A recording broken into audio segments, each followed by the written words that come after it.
Lapkričio 14-ąją pasiklausyti Viltės Bagdžiūtės fleitos rečitalio svečius ir rėmėjus į Baltąją Raudondvario pilies salę pakvietė Aurelijos Makūnienės labdaros ir paramos fondas.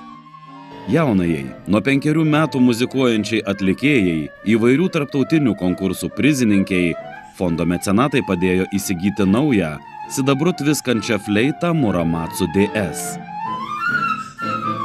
Kamerinis koncertas, kuriame pasirodė Viltė ir jos draugai, tapo šiltu bei sielai maloniu padėkos vakaru. Per muziką jaunieji talentai tarė didelį ačiū visiems prisidėjusiems prie svajonės išsipildymo. Anot Viltės, nauja profesionali fleita jos šeimai būtų sunkiai įperkama.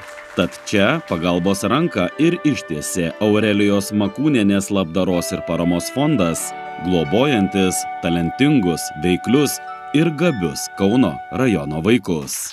Fondas jau veikia nuo 2007 metų, tai jau 16 metų. Ir per 16 metų mes suteikėme paramos daugiau kaip už 251 000 eurų, tai pinigais ir vertybėmis.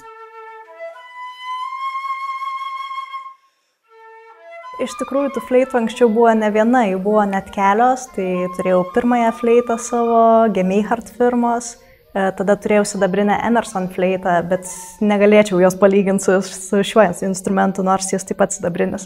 Anie tiesiog neskambėdavo, o šitas limpa skamba. Tai iš tikrųjų yra didelė suma ir vargiai būtume galėję įsigyti instrumentą patys. Viltei kaip tik reikėjo fleitos ir jinai kreipėsi į mūsų fondą, gal galėtumėt ir jai padėti. Na ir tikrai pasidomėjome Viltės pasiekimais, jinai tikrai yra darbšti, yra iš tų žmonių, kurie padaro viską ir dar šiek tiek, kas padeda tikrai siekti aukštesnių tikslų muzikoje. Ir aišku, mes be galo dėkingi tiems žmonėms, kurie mumis tiki ir remia fondo veiklą, nes iš kur mes laikomės iš žmonių lėšų, iš tikrai žmonių gerumo, iš bendrystės. Tai Kauno rajone, manau, labai gražus pavyzdys. Gyvenu Kauno rajone ir mano specialybės mokytoja Beata Preisaitė Šidiškienė užtiko šį fondą tiesiog internete, paskatino mane kreiptis į jį. Kreipiausi, suteikė paramą, tada įkūrė kampaniją, kad žmonės aukotų pinigus ir taip ir įsisuko visas šitas reikalas.